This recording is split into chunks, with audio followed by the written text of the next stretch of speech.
యువతకు ఉద్యోగ ఉపాధి అవకాశాలతో పాటుగా నైపుణ్య అభివృద్ధికి కూడా కృషి చేస్తామని తెలంగాణ సీఎం రేవంత్ రెడ్డి అన్నారు. ఇక తమ ప్రభుత్వం వచ్చిన వెంటనే 30,000కు పైగా ఉద్యోగాలు భర్తీ చేస్తామని గుర్తు చేశారు. ఇక మల్లెపల్లిలోని ఐటీఐ ట్రైనింగ్ సెంటర్ నిర్మాణానికి రేవంత్ రెడ్డి శంకుస్థాపన చేశారు. అనంతరం విద్యార్థులు, నిరుద్యోగ యువతను ఉద్దేశించి మాట్లాడారు.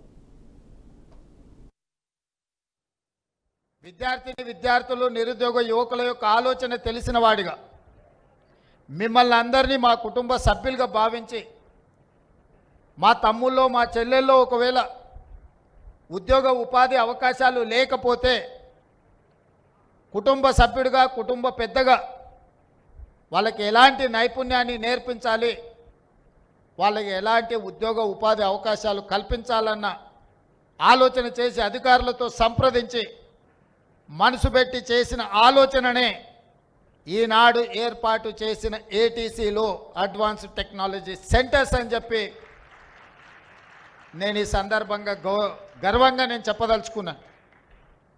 ఎందుకు అంటే మేమేదో పాలకులం అన్నట్టుగా, మేము పాలకులం మీరు బానిసలు అన్న ఆలోచన మా ప్రభుత్వానికి లేదు. మేము సేవకులము, మమ్మల్ని నియమించింది మీరు, మీ ప్రతినిధులము. మీ యొక్క ఆకాంక్షల్ని నెరవేర్చడం, మీ ఆలోచనల్ని అమలు చేయడమే ఈ ప్రభుత్వం యొక్క విధానం.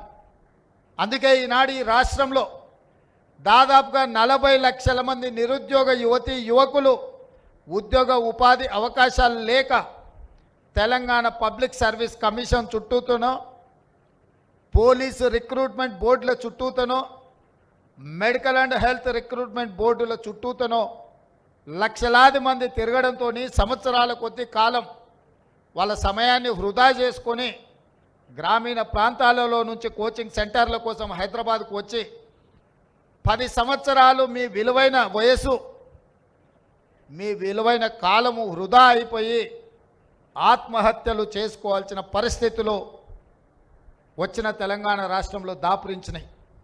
అందుకే వాటన్నిటిని పరిగణలోకి తీసుకొని వాటిని అధిగమించి సర్టిఫికెట్ ఉంటే సరిపోదు, సాంకేతిక నైపుణ్యం ఉండాలి, సాంకేతిక నైపుణ్యమే మీకు ఉద్యోగ అవకాశాలు కల్పిస్తుంది అని చెప్పి నేను బలంగా నమ్ముతున్నా.